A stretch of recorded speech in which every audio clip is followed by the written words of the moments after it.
जय हिंद प्यारे साथियों, स्वागत है आप लोग का फिर से एक बार आपके अपने यूट्यूब परिवार में।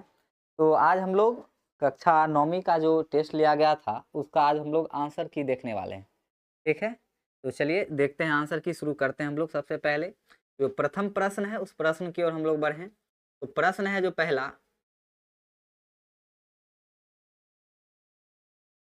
वो पहला प्रश्न है कि भारत में कैसी लोकतांत्रिक व्यवस्था है। ठीक है, भारत में कैसी लोकतांत्रिक व्यवस्था है।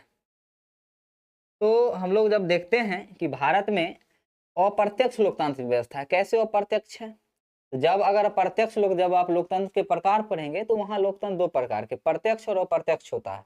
प्रत्यक्ष में होता है कि जिसमें डायरेक्ट जनता ही शासन करे, और अप्रत्यक्ष में जिसमें हम लोग अपने प्रतिनिधि को चुन करके भेजें और वो प्रतिनिधि शासन चलाए, तो उसको हम लोग क्या बोलेंगे? उसको हम लोग बोलते हैं अप्रत्यक्ष। तो हम लोग डायरेक्ट तो नहीं शासन करते, हम लोग अपने प्रतिनिधि के द्वारा लोकतंत्र चलाते हैं।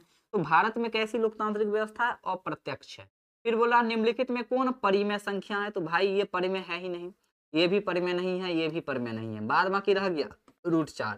जब √4 यहाँ से निकलेगा रूट से तो 2 और बट्टा में 1 लिख सकते हैं, जिसको p/q के रूप में लिखते हैं। ठीक है, उसी को हम लोग क्या बोलते हैं? परिमेय संख्या कहते हैं। तो यहाँ जो है ऑप्शन संख्या 4 आपका सही हो जाएगा। फिर 3 नंबर है, निम्नलिखित में कौन आधारी राशि नहीं है? तो देखिए विद्युत धारा, समय और लंबाई, ये तीनों आधारी राशि है। आधारी राशि कुल संख्या है 7, ठीक है, जिसमें से 3 यहाँ दिया हुआ। और बल जो है ये व्युत्पन्न राशि है। व्युत्पन्न राशि किसको कहते हैं? जो आधारी राशि की सहायता से विकसित हो। तो बल यहाँ पर आंसर क्या हो जाएगा भाई साहब? आपका आंसर हो जाएगा बल। आंसर क्या हो जाएगा? बल। ये सब आंसर नहीं होगा। फिर बोला प्रायिकता का अधिकतम मान कितना हो सकता है? तो प्रायिकता का जो अधिकतम मान होता है वो 1 होता है। कितना होता है? 1 होता है। प्रायिकता का अधिकतम मान कितना होता है आपका? 1 होता है प्रायिकता का अधिकतम मान। ठीक है, फिर आगे की ओर हम लोग बढ़ते हैं।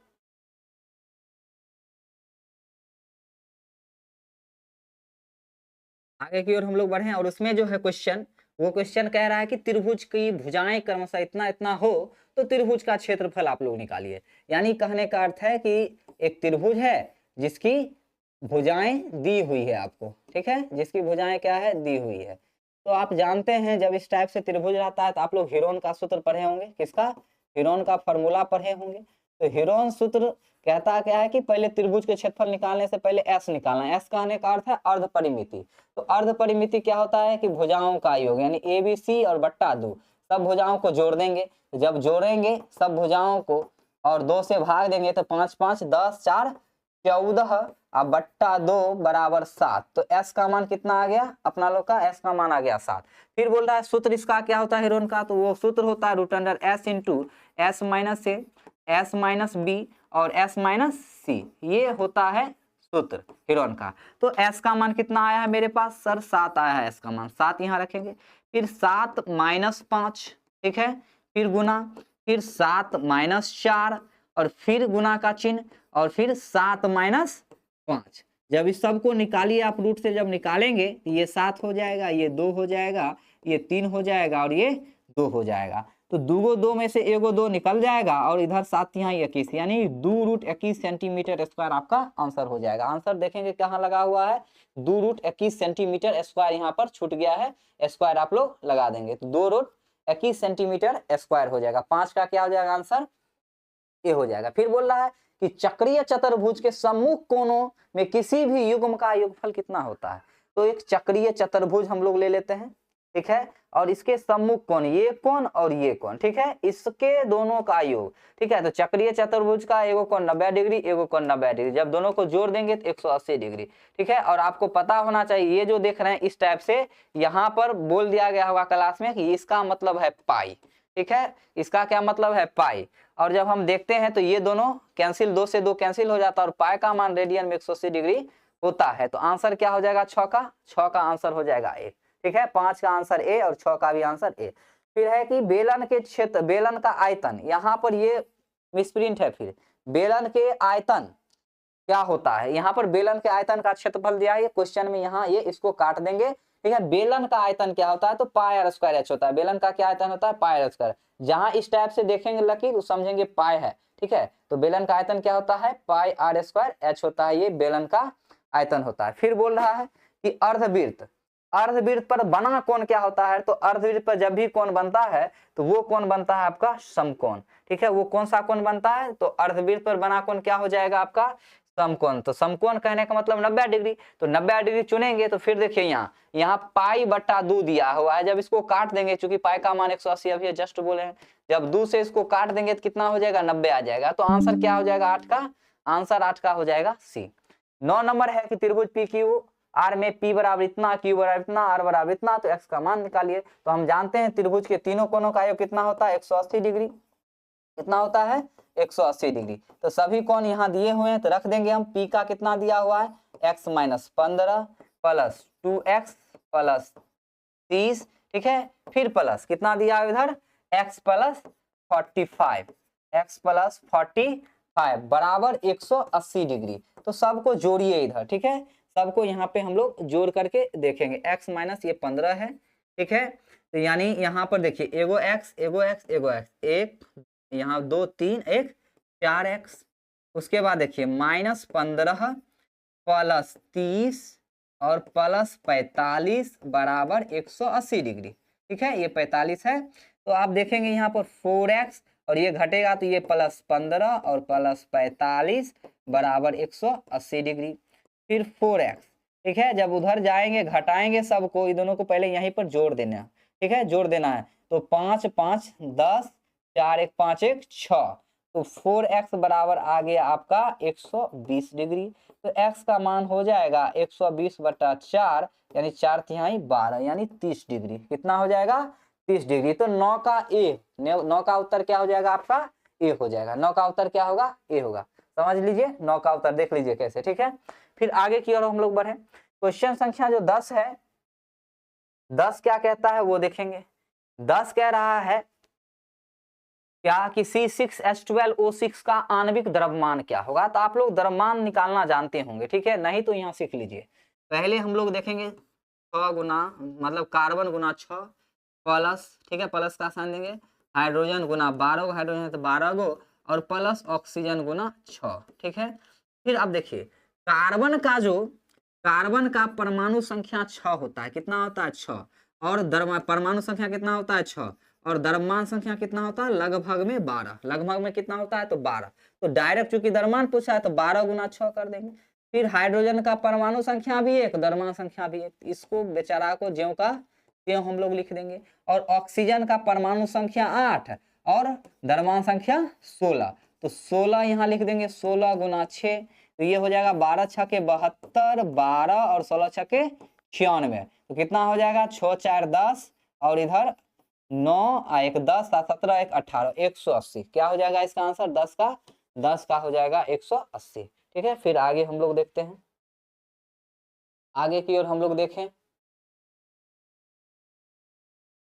11 नंबर प्रश्न है कि भाई जीवों को सबसे पहले 5 जगत में किसने बांटा था, तो आर्किक्वेटर। ठीक है, कौन बांटा था आर्किक्वेटर। फिर बोला निम्नलिखित में कौन क्रिप्टो गेम्स का सदस्य नहीं है, तो जिम्नोस्पर्म। कौन होगा जाएगा जिम्नोस्पर्म जो है वो क्रिप्टो गेम्स का सदस्य नहीं है। फिर बोल रहा है बल एवं विस्थापन कैसी राशि है, तो बल एवं विस्थापन सदिश और व्युत्पन्न राशि। कौन सा सदिश और व्युत्पन्न राशि, यानी ऑप्शन संख्या डी हो जाएगा, यानी ए और सी दोनों आंसर सही होगा इसका। फिर बोल रहा है आगे, ठीक है, ये क्वेश्चन भी बनाने वाला है तो इसको भी हम लोग देख लेते हैं। क्वेश्चन जो बोल रहा है वो बोल रहा है कि बराबर द्रव्यमान के 2 पिंड क्रम से इतना इतना वेग से चल रहा है तो गतिज ऊर्जा का अनुपात होगा। तो गतिज ऊर्जा का फॉर्मूला क्या होता है 1/2 mv²। ठीक है, और 1/2 mv²। तो बोल रहा है बराबर द्रव्यमान है, तो बराबर जब ये द्रव्यमान कैंसिल हो जाएगा और ये दोनों कैंसिल हो जाएगा, तो इसको V1 मान लेते हैं, इसको V2 मान लेते हैं। तो बोल रहा है कि 2 पिंड, पहला 3v दिया हुआ है, तो ऊपर हम क्या करेंगे 3v का स्क्वायर कर देंगे और नीचे में क्या करेंगे 2v का स्क्वायर कर देंगे। जब दोनों का स्क्वायर करेंगे तो ये हो जाएगा 9v² और ये हो जाएगा 4v²। v² से v² कैंसिल, 9:4। आंसर क्या हो जाएगा आपका 9:4, यानी ऑप्शन संख्या ए 14 का क्या हो जाएगा ऑप्शन संख्या ए। फिर बोल रहा है कि विद्युत धारा कैसी राशि है, तो विद्युत धारा अदिश राशि है। कैसी राशि है अदिश राशि है, या इसी को कहते हैं अदिश राशि नहीं मिलता है तो टेंसर क्वांटिटी। ठीक है, आगे जाएंगे तो वहां टेंसर क्वांटिटी आपको देखने को मिलेगा, अदिश राशि है। फिर बोल रहा है ऊर्जा का व्यावसायिक मात्रा क्या है, किलोवाट घंटा। क्या है किलोवाट घंटा जो है वो ऊर्जा का व्यावसायिक मात्रक है।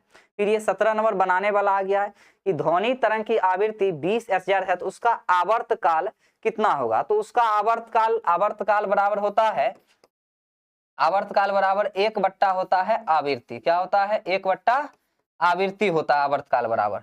तो यहां से जब हम निकालने का कोशिश करेंगे तो ये निकलेगा 1 बट्टा, ठीक है, और फिर एचजेड को चेंज कर लिया गया है। तो यहाँ पर जब चेंज होगा तो या आप क्या करिए, इसको अलग कर लीजिए इस टाइप से। क्या करना है? इस टाइप से अलग कर लेना। अलग करके अब देखिए 1/2 का कितना मान हो जाएगा, ये बच्चा वाला मेथड से हम लोग चल रहे हैं, इसका मान कितना हो जाएगा 0. 1/2 का मान क्या हो जाएगा 0.5, और बट्टा में कितना था 100 पहले से था, तो इसको भी हटा लीजिए, कितना 1 2 3 आ जाएगा। तब 3 0 करके यहाँ पे लिखेंगे 0.005 आंसर हो जाएगा। क्या हो जाएगा 0.005, यानी 17 का हो जाएगा। ये 17 का क्या हो जाएगा? ऑप्शन संख्या ए आपका सही है। ठीक है, अब आगे की ओर हम लोग बढ़ते हैं। क्वेश्चन संख्या 18 बोल रहा है कि गुरुत्वीय त्वरण का मान होता है। तो गुरुत्वीय त्वरण का मान जो होता है वो होता है 9.8 मीटर प्रति सेकेंड स्क्वायर, और कैलकुलेशन के दृष्टि से इसको हम कभी कभी 10 मीटर प्रति सेकेंड स्क्वायर मान लेते हैं। तो ऑप्शन यहाँ पर ये दिया हुआ है, 18 का क्या हो जाएगा? बी ऑप्शन आपका सही है। फिर बोला आत्महत्या की थैली किसको कहते हैं? तो लाइसोसोम को कहते हैं। यहाँ पर टाइपिंग मिस्टेक है, ठीक है। आंसर क्या हो जाएगा 19 का? लाइसोसोम हो जाएगा। फ्रांस की राज्य क्रांति कब हुई थी? तो 1789 ईस्वी में हुई थी। फिर बोल रहा आधुनिक आवर्त सारणी का जनक कौन है? यहाँ पर जालक लिखा हुआ है, यहाँ पर टाइपिंग मिस्टेक है। तो आधुनिक आवर्त सारणी का जनक मोसले है, और सीधा आवर्त सारणी का जनक पूछता तो मेंडलिक मारते। क्या मारते हम लोग? मेंडलिक मारते। लेकिन ये नहीं पूछा हमसे आधुनिक आवर्त सारणी लगा करके। तो आधुनिक आवर्त सारणी परमाणु संख्या पर आधारित है। किस पर आधारित है? परमाणु संख्या पर। तो परमाणु संख्या पर आधारित है, तो उसका जनक कौन हो जाएगा? मोसले साहब हो जाएंगे। 21 का हो जाएगा सी। 21 का क्या हो जाएगा? सी हो जाएगा। फिर चलते हैं 22 की ओर। 22 जो प्रश्न है वो प्रश्न कहता है कि प्रतिरोध का ऐसा मात्रक होता है। तो प्रतिरोध का ऐसा मात्रक क्या होता है? ओम होता है। क्या होता है? ओम होता है। फिर बोल रहा है मीथेन का रासायनिक सूत्र CH4, यहाँ पर बड़ा H नहीं लिखा हुआ, ठीक है। मीथेन का रासायनिक सूत्र क्या होता है? CH4 होता है। तो सबसे बड़ी कोशिका, यही बड़ी होगा, यहाँ पे लिखा हुआ क्या होगा? सबसे बड़ी कोशिका क्या होती है? तो शुतुरमुर्ग का अंडा, ठीक है। शुतुरमुर्ग का अंडा सबसे बड़ी कोशिका मानी जाती है। और मानव शरीर में जो सबसे बड़ी कोशिका है वो शुक्राणु को माना जाता है, और मानव शरीर का सबसे लंबी कोशिका तंत्रिका कोशिका को, ठीक है। फिर आगे देखते हैं, एक दलहन फसल को उगाने में नाइट्रेट की आपूर्ति होती है। किसकी? Nitrate, NH3। उसके बाद हम लोग NH3 कहते हैं, नाइट्रेट की आपूर्ति होती है। पौधे में जल का संवहन कौन करता है? जल का संवहन जाइलम करता है। यहाँ पर आइलम लिखा हुआ है, यानी जौ इसको कर लेना है। क्या करना है? जौ, जाइलम। पौधे में जल का संवहन जाइलम करता है, और भोज्य पदार्थ का संवहन कौन करता है? फ्लोएम ऊतक करता है, ठीक है। तो ये 26 का ए नहीं मारना, 26 का आंसर क्या हो जाएगा? 26 का आंसर हो जाएगा बी, ठीक है। 27 की ओर बढ़े। 27 प्रश्न है कि गंधक का संकेत तथा परमाणु संख्या दोनों होगा, ठीक है। सल्फर 16, सल्फर 16 कितना हो जाएगा? सल्फर 16। उसके बाद है पटना कैसी संज्ञा है? तो पटना क्या है? व्यक्तिवाचक संज्ञा है, किसी खास जगह का नाम ले लिया है। फिर बोला हिंदी में वर्णों की संख्या कितनी है? अगर आप एक नयका वर्ण शामिल हुआ है, ठीक है, उसको अगर आप शामिल करके चलते हैं तब 53 को हो जाएगा। अन्यथा अगर वैसे ही अगर लेता है तो 52 हो जाएगा, ठीक है। तो अगर ऑप्शन आप 52 लगाए हो तो 52 ही अभी लेंगे, ठीक है। अभी क्या हो जाएगा आंसर? 52 ही आंसर आप नोट करेंगे। वैसे अभी कुल मिला के 53 वर्ण हो गया है। एक नया वर्ण को शामिल किया है, हाल फिलहाल में 2024 में ही शामिल हुआ है। तो वैसे 52 आप लोग मारेंगे। 990 मलयालम जैसे क्या कहते हैं, मराठी शब्द में ज्यादा यूज होता है वो सब, ठीक है ना। अगला है 30 नंबर है, ग्राम गीत का मर्म के लेखक कौन है? तो ग्राम गीत का मर्म जो है उसके लेखक हैं लक्ष्मी नारायण सुधांशु जी, बी हो जाएगा, ठीक है। 31 है, लाल पान की बेगम के लेखक कौन है? तो फणीश्वर नाथ रेणु कौन है? 31 का हो जाएगा ए। 31 का क्या हो जाएगा आंसर? ए हो जाएगा। 31 का आंसर देख लीजिए, 31 का आंसर हो जाएगा ए, ठीक है। फिर 32 की ओर हम लोग चले। 32 जो है वो कह रहा है कि गाड़ी का जो ओडोमीटर है वो क्या मापता है? स्पीडोमीटर स्पीड मापता है, और ओडोमीटर क्या मापता है? दूरी मापता है। फिर बोल रहा है कि पेड़ पौधा में गैसों का विनिमय किसके द्वारा संपन्न होता है? तो स्टोमाटा कहिए या रंध्र कहिए, सब एक ही चीज है। तो इसका आंसर क्या हो जाएगा? डी हो जाएगा। आंसर क्या हो जाएगा? डी। ऑप्शन देखिए बी और सी दोनों करके, स्टोमाटा या रंध्र एक ही चीज होता है, तो बी सी दोनों हो जाएगा, यानी 33 का डी हो जाएगा। फिर बोला इंसुलिन की कमी से शरीर में होने वाला कौन सा रोग होता है, तो मधुमेह। कौन सा होता है, मधुमेह, जिसको हम लोग आम भाषा में चिनिया बीमारी के नाम से जानते हैं। इसका क्या हो जाएगा, 34 का ए हो जाएगा। ठीक है, फिर आगे की ओर हम लोग बढ़े 35 नंबर, क्वेश्चन संख्या 35। क्वेश्चन संख्या 35 कह रहा है कि केंद्र शासित प्रदेश में सबसे कम जनसंख्या किसके पास है, तो लक्षद्वीप के पास है। किसके पास है, लक्षद्वीप के पास। 36 नंबर है भरतपुर पक्षी विहार कहाँ है, तो भरतपुर जो पक्षी विहार है वो राजस्थान में। बिहार देख करके बिहार, वैसे बिहार यहाँ पर है ही नहीं अभी। विहार, विहार, बिहार नहीं शब्द यूज होगा, विहार। ये मठ के लिए, घूमने वाला मठ के लिए यूज पहले किया जाता था विहार शब्द। तो भरतपुर पक्षी विहार कहाँ है, तो राजस्थान में है। मानसून शब्द की उत्पत्ति किस भाषा से हुई है, तो अरबी भाषा से हुई। किस भाषा से हुई है, अरबी भाषा से हुई है। फिर बोला कौन सी नदी भ्रंश घाटी से होकर गुजरती है, तो ताप्ती नदी है। यहाँ पर तापी लिखा हुआ है। ताप्ती जो नदी होगा वो क्या है, वो भ्रंश घाटी से होकर के गुजरती है। भूगोल का प्रश्न था आपका।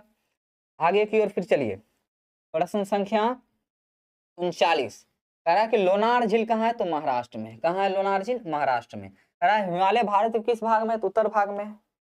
किस भाग में है, उत्तर भाग में है। फिर बोल रहा है कि भारतीय वन सेवा की स्थापना कब हुई थी, 1864 ईस्वी में हुआ था।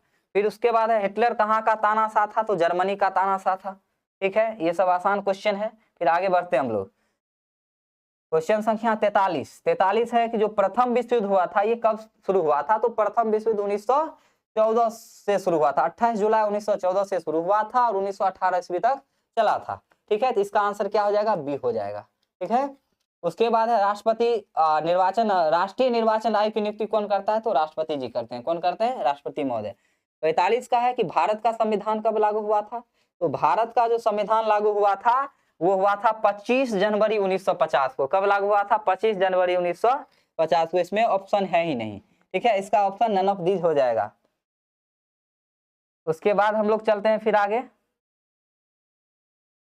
उसके बाद ये तो पता होगा, ये मीनिंग पे डिपेंड है कि आप मीनिंग जान रहे हैं कि नहीं। ठीक है, इसका क्या हो जाएगा, ठीक है, इसका क्या हो जाएगा, बी हो जाएगा।